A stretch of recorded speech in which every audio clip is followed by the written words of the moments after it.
Welcome back to Movies Outpost. Today, we'll be diving into an action thriller movie by the name of White House Down. Enjoy the recap. The story begins as a young girl, Emily Cale, wakes up to a news alert on her phone about the president's upcoming peace treaty negotiations in the Middle East. She then excitedly witnesses helicopters flying outside her window. President James Sawyer, accompanied by Special Agent Carol Finnerty, is on his way back to the White House. He asks the pilot to do the thing, which is to change the route so they can fly over the reflecting pool by the Lincoln Memorial, something he often does.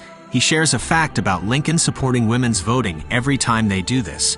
On the other hand, a man named John Cale, who is a Capitol Police officer, is watching Sawyer's speech about poverty being a major issue.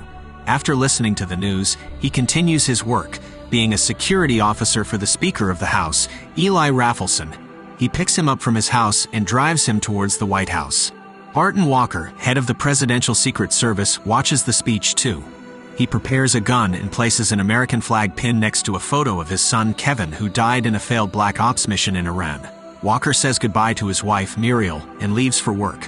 While walking with Raffleson, John meets a young woman named Jenna and asks for an interview with Finnerty for a position in the Secret Security Service, which she agrees to. He also requests White House tour passes for his daughter Emily, who is obsessed with politics and is a fan of the president. She tells him that shouldn't be a problem. Meanwhile, a red-haired man named Conrad Cern enters room 116 unnoticed, pretending to be one of the workers of the White House. Later on, Cale goes to Emily's house to pick her up. She's angry with him and refuses to speak. Emily's mom, Melanie, tells Cale that he missed Emily's talent show last week. Due to his tough job, Cale hasn't been there for Emily in the past, which explains her resentment. But after handing his daughter White House passes, she quickly loses the attitude and is over the moon. Meanwhile, Sawyer sees a reporter named Roger Skinner outside criticizing his policies. Finnerty informs Sawyer that his wife, Allison, is calling. Allison remains supportive and confident in her husband. She reminds him to keep the pocket watch she gifted close to him, and he confirms that it's in his front pocket, closest to his heart. Conrad, disguised as a janitor, enters a truck with a box inside. Turns out the box contains a large bomb within. Emily and her dad eventually arrive at the White House, get through security, and meet Finnerty. The two recognize each other from college. Cale undergoes an interview with her and Special Agent Ryan Todd. During the interview, it's revealed that Cale served in Afghanistan and saved Raffleson's nephew. However, his records show a poor credit score, an average GPA, and a lack of listening to authority, making him seem unqualified. Despite Cale's highly skilled experience and his efforts to persuade Finnerty, she dismisses him and refuses to give him the job. After the interview, Emily eagerly asks if he got the job, but Cale lies to her so she can think of him as her hero and be proud that her dad is serving the president. Elsewhere in the White House, Walker attends a meeting with other members of the president's detail, revealing that it's his last day on the job. They surprise him with a cake decorated with sparklers, to which he is extremely grateful for. Cale and his daughter join the tour of the White House, and Cale passes by a group of suspicious-looking men disguised as home theater repairmen. He continues to follow the tour guide, Donnie Donaldson. Donnie is surprised by Emily's knowledge of White House facts, especially when she talks about the location of the Presidential Emergency Operations Center, which she researched about online. The tour is interrupted by President Sawyer, who welcomes all the guests. Emily gets all fangirl over the president and asks him a question for her YouTube channel. She then introduces Cale and tells him how proud she is to know that her dad will be serving him. Sawyer realizes Cale lied to her about being his security officer. After Sawyer leaves, Emily goes to the bathroom while Cale and Donnie discuss the 1800s war that burned the White House. Conrad enters the Capitol building with a mop and bucket, leaving it in the middle of the room. Just as his watch's timer reaches 0, the bomb explodes inside the building. Finnerty, driving away, witnesses the explosion of the White House. The personnel on site quickly make an exit. Though, the tour group is not allowed to move from their positions. The repairmen from earlier turn out to all be mercenaries. They chuck on some silencers and run through the White House, killing all agents in sight. They are led by Emil Stenz, who targets the armory.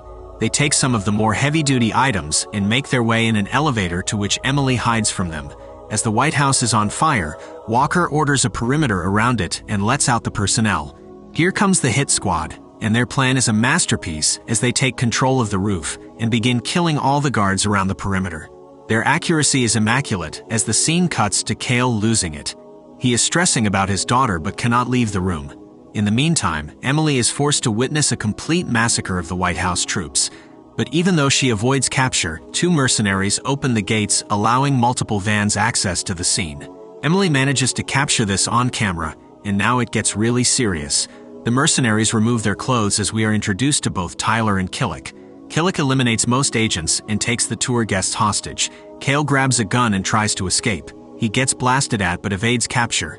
As choppers make their way towards the White House, they are shot at by heavy artillery, causing them to retreat. Walker tells the president they need to make it to the safe room or they're dead. Cale, in the bathroom, realizes Emily isn't there and is shot at by a mercenary. He tricks and kills the assailant. He takes his radio and sees the president's detail walk past. The president makes his way inside the safe room as the vice president is taken aboard a plane which shoots to the sky. Walker, seemingly an ally, leads Sawyer and his detail to the PEOC, but unexpectedly turns hostile and kills all the security detail. Cale overhears Walker communicating with Stenz on the radio and locates them. He provides cover fire, allowing the president to run off, and on the way out, he smacks Stenz and kills a mercenary named Bobby. They run off through the hallways but are chased. With nowhere left to go, the duo take the elevator, and the mercenaries try to cut them off at the lower level, but do not make it in time. Stenz and Walker then come inside the elevator, not knowing the duo is right above them. Stenz goes off at Walker, and the two of them make their way to the hacker Tyler and tell him to get to work. The two then force the remaining secretaries to join them in the blue room. Outside, Finnerty takes Raffleson to a command center to meet General Caulfield, and they contact Hammond on Air Force One, making him aware of the situation. Atop the elevator, Cale suggests the president to call in SEAL Team 6, and Sawyer informs him of a satellite phone in the residence, but they need to go a few levels up. The news, as well as the army setup outside the White House. Inside, Tyler makes his way inside the PEOC and shoves a lollipop in his mouth as he begins plugging tools into the US systems. And thus, the hacking process begins. The hostages are moved into another room and are quickly joined by the remaining secretaries. Emily continues to capture footage of the mercenaries and uploads it to her channel while her mother sends her a text message. This alerts Killick, and Emily hides in a closet. Killick discovers her presence and threatens to shoot if she doesn't come out. As soon as the uploading finishes, she surrenders and is taken by him to the rest of the hostages. Back at the elevator, Cale spots a mercenary with javelin missiles entering.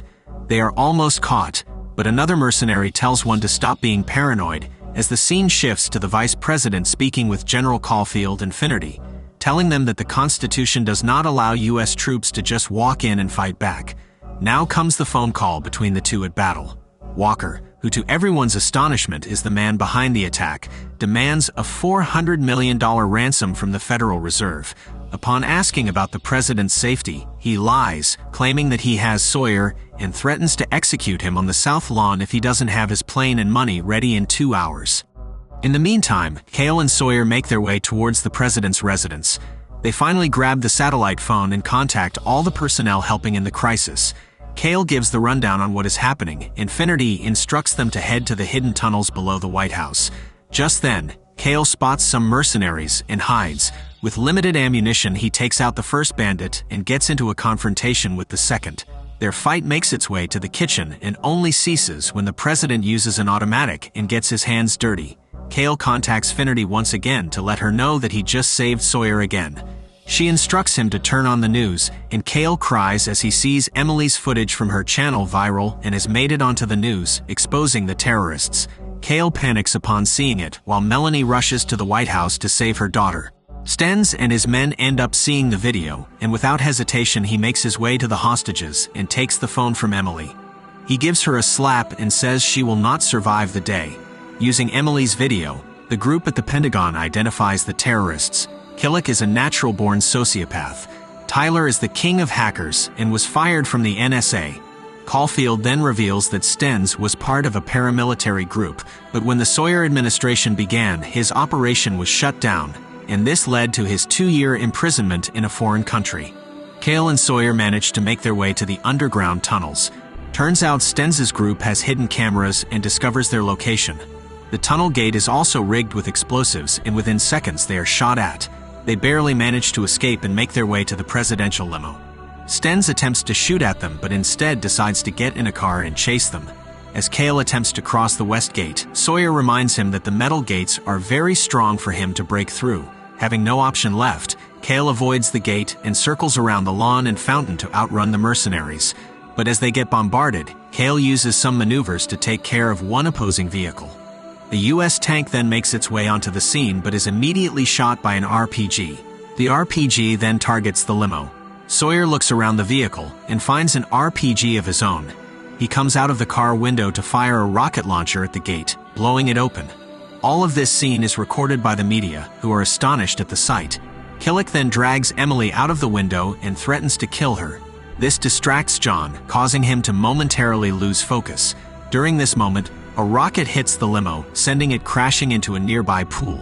Stenz and Walker arrive at the scene to collect Cale and Sawyer. But instead, Cale distracts them long enough to throw a grenade and escape. One of the mercenaries tries to shoot them using a minigun as they seek refuge in a pool house. Unfortunately, he hits a boiler, triggering a massive explosion that gets captured on camera. The media interprets this as Sawyer being killed, and Hammond, the vice president, is then sworn in as president. Finnerty learns that Walker has an inoperable tumor the size of a golf ball, suggesting this is a death sentence for him. To stop him, Finnerty decides to bring his wife Muriel Walker. Despite Muriel's efforts to persuade her husband otherwise, he insists it's for their son. Muriel recalls the injustice that happened and allows her husband to continue to avenge their son. Back inside, Cale takes Sawyer to a safe place to treat his wounds from the explosion. While there, they discuss their lives and daughters. Cale reveals that Emily is a fan and strongly admires him. Back at the Pentagon, alarms start blaring as Hammond orders a Special Forces unit to retake the White House. Cale urgently contacts Finnerty, but Caulfield says she's been relieved from duty. As the Black Hawks fly through the streets, Cale warns them about the approaching danger of Javelin missiles and to abort their mission. However, they don't heed his warning and the first Black Hawk is shot down. The other two try and kill the mercenaries on the roof, but a second Black Hawk is downed. As the third chopper is about to get it, Cale reaches the White House roof and saves them. He confronts Stenz as Special Forces soldiers try to intervene, but Stenz manages to shoot down their chopper. It crashes dangerously close to the hostages but narrowly misses them. Cale and Stenz continue their fight, eventually crashing through a glass ceiling. Cale gets the better of his foe, but at the last second another mercenary causes him to run off and escape. In the process, he loses his White House tour passes, which reveals that Emily is his daughter. Meanwhile, Tyler completes his upload and breaches the last firewall. He gains control of NORAD's weapon system and launches a missile. With precision, the missile targets and strikes Air Force One, causing it to fall to the ground, resulting in the loss of all on board, including the current president. Consequently, Raffleson is sworn in as the new president and receives his new nuclear codes. His first act is to order an airstrike on the White House to eliminate the terrorists once and for all, and they are due to strike in 10 minutes. Meanwhile, Walker writes down some codes as Stenz leads Emily into the Oval Office after finding out that she is Cale's daughter. They use the intercom to demand Cale to surrender the president, threatening to harm Emily if he doesn't comply. Upon hearing this, Sawyer decides to turn himself in to save her. Cale contacts Finnerty and learns that he has just about 8 minutes before an airstrike is set to occur. As the clock is ticking, Walker reveals a nuclear football to Sawyer, which would allow them to launch nuclear attacks on several Middle Eastern cities. Walker's aim is to prevent another man to die like his son, but Sawyer refuses to activate the football, even if it means risking Emily's life, which she understands. Outside, Cale sees the White House burning painting and gets an idea. He starts a fire downstairs to activate the water shower alarm. Before Walker can harm Emily, alarms go off, and he halts. Cale then takes out 2 armed men but finds himself cornered by Killick. But surprisingly, he is fatally struck by Donnie, the tour guide.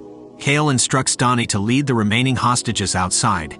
Elsewhere, Tyler tries to escape through a tunnel, but the moron accidentally kills himself by his own bomb. Walker and another mercenary get into an argument, as blowing up half the world wasn't the plan. Walker takes him out as Sawyer tries stabbing Walker with a pen, but it doesn't make enough damage as he forcefully uses Sawyer to open and activate the football. All nukes from every site have been activated and are set to launch. Cale in the meantime is attacked by Stenz, who throws him around as the hostages flee the scene. Meanwhile, Walker shoots Sawyer right in the chest. Emily gets angry and tries to fight him but is easily pushed aside. Stenz and Cale are still having a crack with each other. After some battling, Cale manages to place a grenade belt around Stenz's neck and removes the pins, leaving him to explode. With the airstrike 2 minutes out, Walker begins entering codes to target multiple locations. But before he can complete the launch, Cale crashes into the Oval Office with a van. With only seconds to spare, Cale grabs a minigun and shoots Walker as the launch sequence times out. He tells Emily to run while he looks for Sawyer. Emily takes the presidential flag and goes out to the lawn, just as the fighter jets approach.